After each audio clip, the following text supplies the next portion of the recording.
っていうのをどのステップでも構いませんけど、自分が習ったものでこれを練習する。速さも自分のできる速さで大丈夫です。でこれがある程度できるようになってから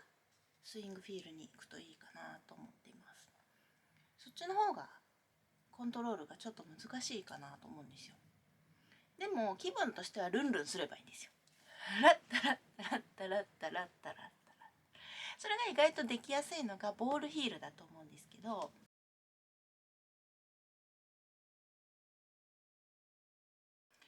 で他のステップに運用してみると意外と難しいと思いますけれども、自分で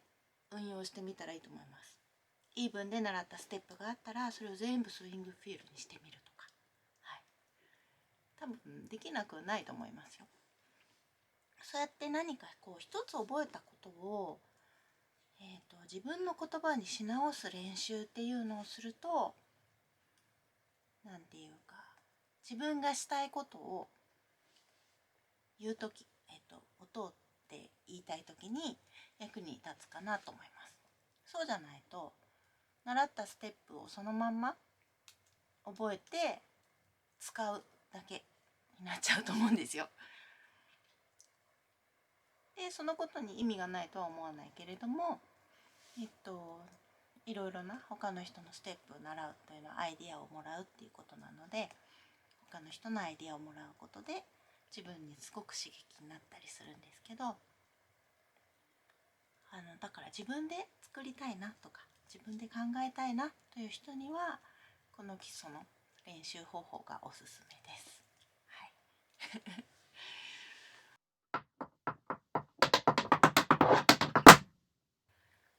私初め1年半ぐらいかな習ったりしたんですけれども、なんか解散してしまって、その後ずっと独学なんですね。だからおそらく初めて出会ったヒップホップサウンドがセビアンのブリングインダノイズブリングインダファンクってやつで、このリズム一体どうやって出してるんだろうって分かるまでにすごく時間がかかりました。普通のスイングの倍で跳ねてるんですけど、それがねなんか分かんなかったんですね。聞いても聞いても分かんなくて、擦り切れるまでビデオを見て一生懸命真似をしてました。でその後そうですね、やっぱり自分で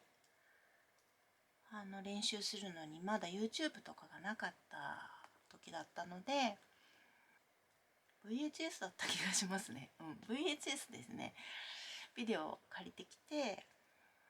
アステアとかジン・ケリーの振り付けを一生懸命真似したりとか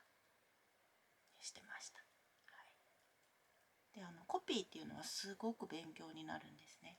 あと目が見ているうちにこれはあれだとか、耳もこの音はフラップだな、ここはシャッフルだなとか聞き取れるようになっていくので、コピーはすごく練習になると思います。はい、あとはなんでそうだったのかわからないですけど、私ギターにすごい憧れを持っていて、なんかギターのフレーズをタップで出せないかっていうコピーをよくしてました。つまりね、やりたい音楽で踊ってるタップが当時なかったっていうことなんですね。当時見れるビデオではスイングジャズぐらいしかなくて、でも私どっちかというとロックな音楽とか好きだったので、ギ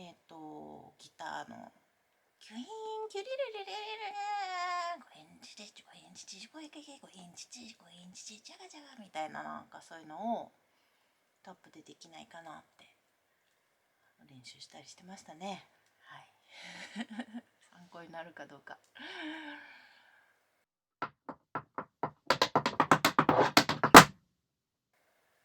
あとね、家でタップできる人も少ないと思うんですけど、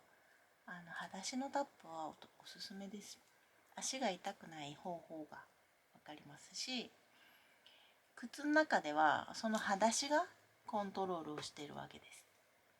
どういう音を出すか。なので裸足で練習するときに足の裏が手のひらみたいに感覚できるぐらいまで自分の足の裏を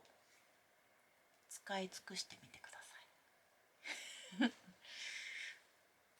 どうやるかっていうことですよね。それはどうやるかというと、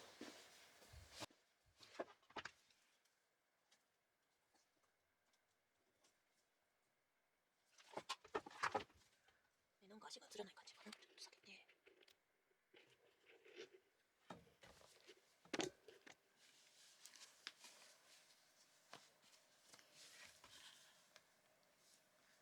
このね、足の裏をここの土踏まずでコントロールしてるんですよ。で、この角度でここにタップスがついてます。このところ。だからこれがこんぐらいになってるとズルズルした音になります。この角度、この角度で上から置けばボール、この角度でかかとを下ろせばヒール。これを繰り返してる。上から置けばボール、ヒールで、この時に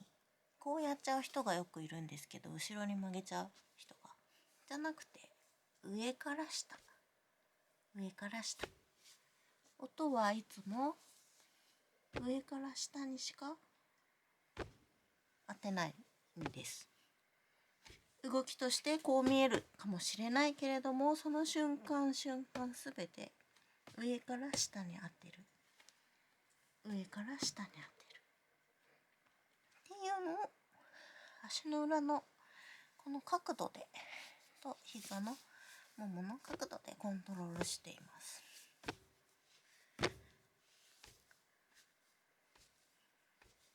多分ここがストレッチが足りないとここまで伸びなくて、こんぐらいだと思うんですけど、この状態で常に準備をして裸足の練習がすごく役に立ちます。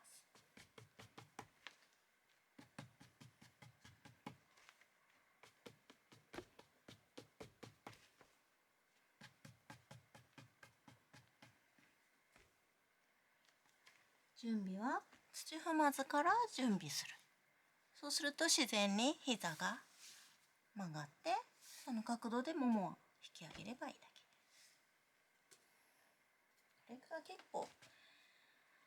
ここの感じっていうのがすごく大事だと思います。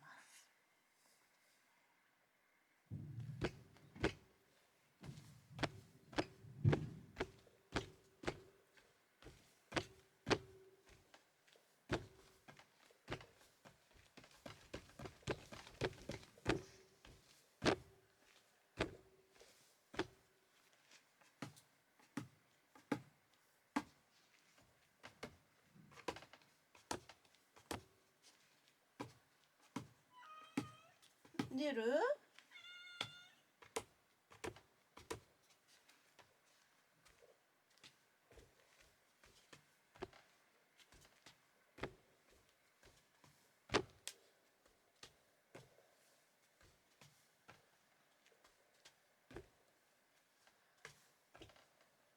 はい、ということで今日のおうちでタップはお正月ですし、お家でねちょっと体でも動かそうかななんて思った時にタップダンス気軽にやってみてください。足の裏ね温めるのにも良いと思います。ではでは。